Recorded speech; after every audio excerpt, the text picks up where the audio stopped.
What's going on, guys? This is Rob, and we are back with the Power Rangers at last. I know it's been a little while.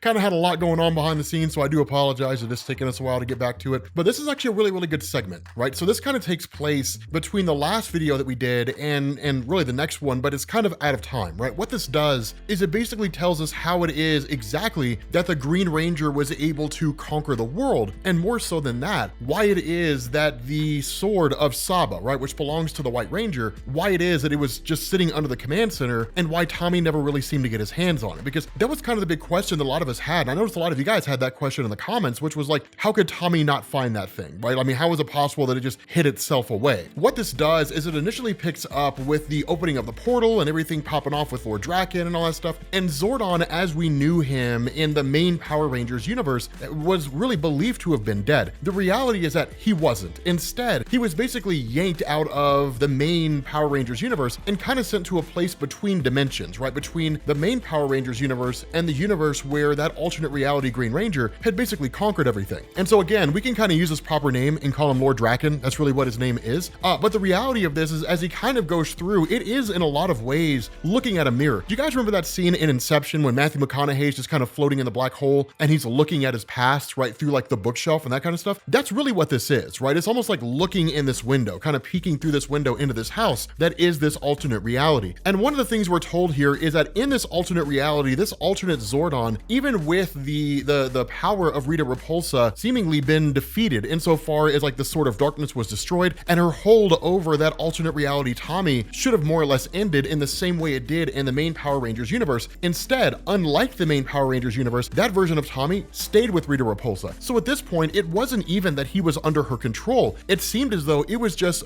a choice he made, that he believed in the idea of Rita Repulsa. Now, again, a lot of this is predicated on the world as it exists. And that's one of the great things about Power Rangers is that, yes, it is very easy for us to kind of get caught up in the fantasy that, like, if given the opportunity, everybody will always make the right choice. The reason why people make bad choices is because they don't have the wherewithal or they don't have the opportunity to make good choices. But the reality is that even in the face of having the opportunity to make good choices, people still make bad choices because people are people.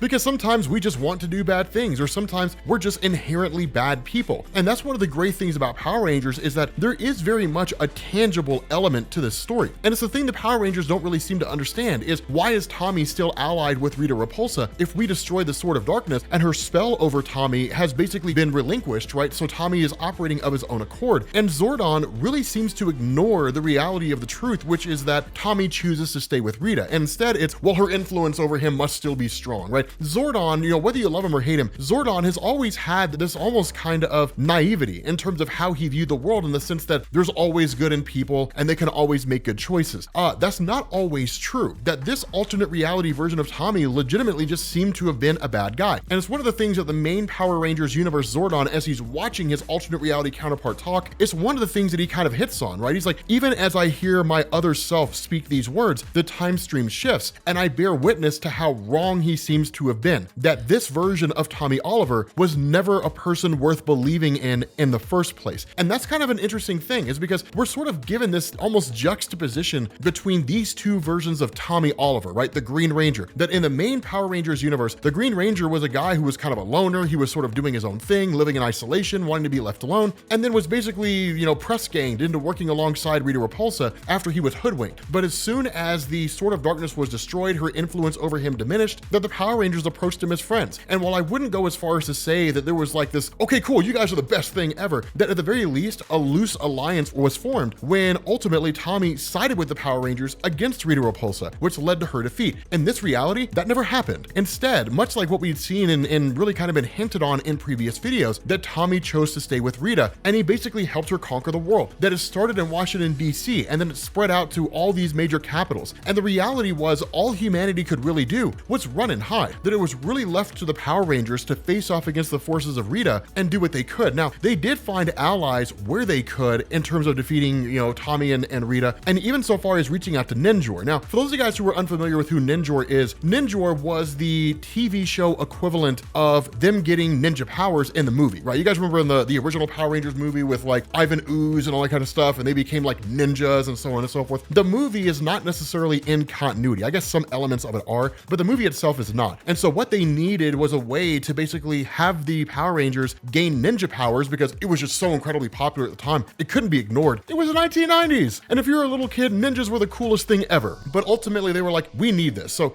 Ninjor was created in the series as a way to give the Power Rangers basically ninja abilities, right? To make it into something akin to like Ninja Rangers. And so that's why Ninjor's here, because he, alongside the reinforcements that you see here, have been long-standing allies with the Power Rangers. And all of them unified their forces and tried to face off against Tommy and Rita. And ultimately, as we know, it didn't work. Now, one of the funny things here is that it was believed when we originally got the backstory of Lord Drakken without all this revelation here, that the Red Ranger, Jason, was believed to have been killed. In reality, that doesn't seem to be the case. He was defeated, but at the end of the day, Tommy, when he had stolen the power of the White Ranger and merged it with his power of the Green Ranger to become Lord Drakken, he issued an ultimatum to Zordon, right? To that alternate reality Zordon, and said, I will give you one last shot to basically ally yourself with me and the forces of Rita Repulsa. If you do not, we will destroy you, right? He already says he chronally poisoned him. So in essence, he's more or less dying, right? I mean, there really is no way to stop that, because in reality, as long as Zordon is alive, he will always stand as a resistance to Rita Repulsa and to Lord Drakken, right? That's his charter. His charter is to keep the world, or keep really the universe itself safe and free as best as he possibly can. We were really focusing largely on Earth. And so he would always try to find new Power Rangers, more powerful Rangers. He would try to develop new and more capable technologies, but he would always stand as a leader of the resistance. What Tommy Oliver is offering here is not to save the life of this alternate reality Zordon, but he's basically saying, like, you are dying. So if you do not ally yourself with us, right? If you don't pledge your allegiance, then I will basically detach you from space and time, from this location that you're in, and you will die in an endless void alone. There will not be any hope for you. And so where you end up having him just resist Tommy and say, that's not going to happen, Tommy does exactly what he said he did, and he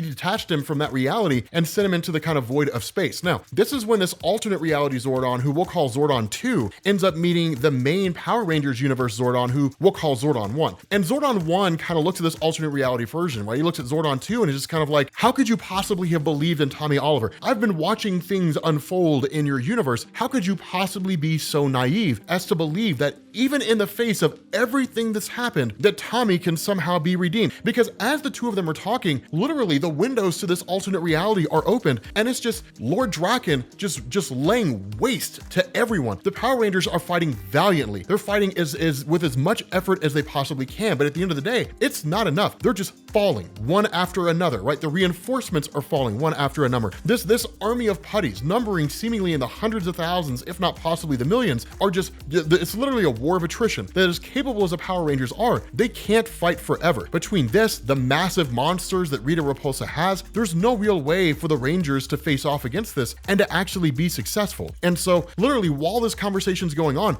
they're watching all these Power Rangers die. And so ultimately Zordon 1 asks Zordon 2, in the face of all this, do you wish to give a final account? And Zordon 2 says, no, only that I don't regret any of the decisions that I've made. And that's when Zordon 1's like, really, man? Like, look at this, dude. You could have just instructed your Power Rangers, do what you gotta do. Kill Tommy Oliver if you have to, right? It sucks that we have to, but hey, sometimes guys can't be redeemed. And the only way to fix things is to just eliminate them. You could have instructed them to do that. But nonetheless, Zordon 2 holds strong and says, no, right? Things may not always go the way in which we desire, but I believe there will be enough good people making enough good decisions that good will ultimately triumph over evil, even if it is not in the way that we initially think. And he says, for example, everything that has happened in my world has brought you here. And now, one day, it will bring others, right? Basically kind of what we talked about at the beginning of the Shadow Grid story, when Billy and Tommy from the main Power Rangers universe were thrown into this alternate reality where Lord Drakken and Rita Repulsa had conquered everything, right? So again, a little of this story takes place as kind of a flashback, but he basically says, trust in your Rangers, Zordon. Trust true to your beliefs. Like, hold on to that. You know, they are noble and they make us who we are. And it's kind of a funny thing here, because even though this guy appears to be wildly naive, it also looks like he's kind of looking at the bigger picture, right? Where he's like, in this moment right now, yes, right? Lord Drakken has basically killed my Rangers.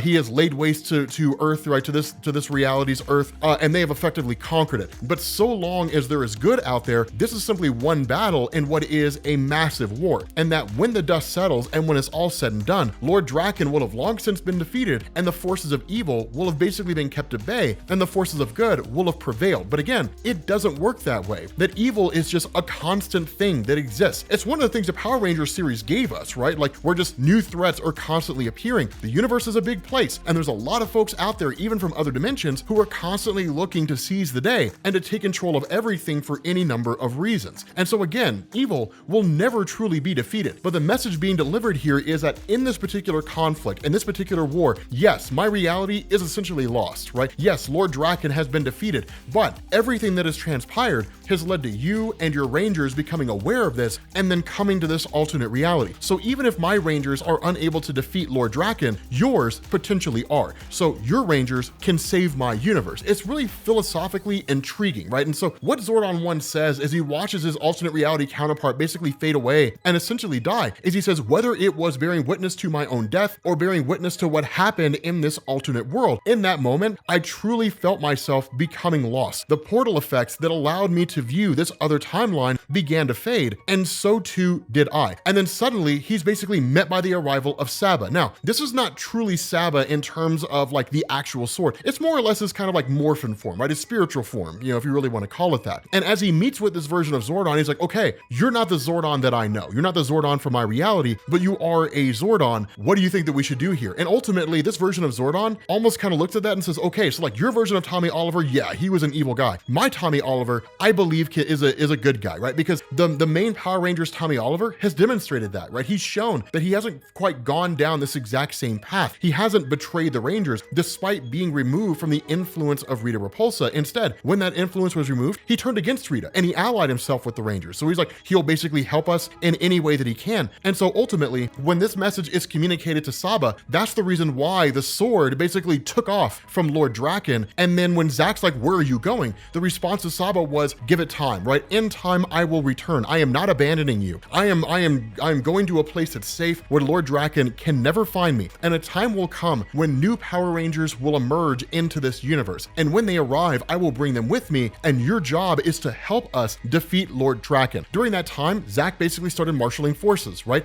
The coinless, like those individuals out there who don't have, you know, traditional Power Rangers abilities, who are basically a ragtag resistance force trying to defeat Lord Drakken as best as they possibly can. This is why Zach in this alternate reality started assembling all these different resistance maneuvers and groups and so on. And so ultimately, this is the reason why when Tommy Oliver from the main Power Rangers universe and Billy from the main Power Rangers universe ended up in this alternate reality, that Saba didn't immediately turn against that version of Tommy and say, you are responsible for this, and like attack him, right? Because he'd basically been told by Zordon, Tommy from my universe is going to come here along with another guy. And when they get here, I believe in that version of Tommy, and that version of Tommy will save us from your version of Tommy. So that's why he ultimately ended up allying with Saba. But with that being said, guys, we're gonna bring this to an end. I gotta say, man, Power Rangers is killer. It's a ridiculously amazing comic. Let me know what you guys think down in the comments section, and I will catch you all later.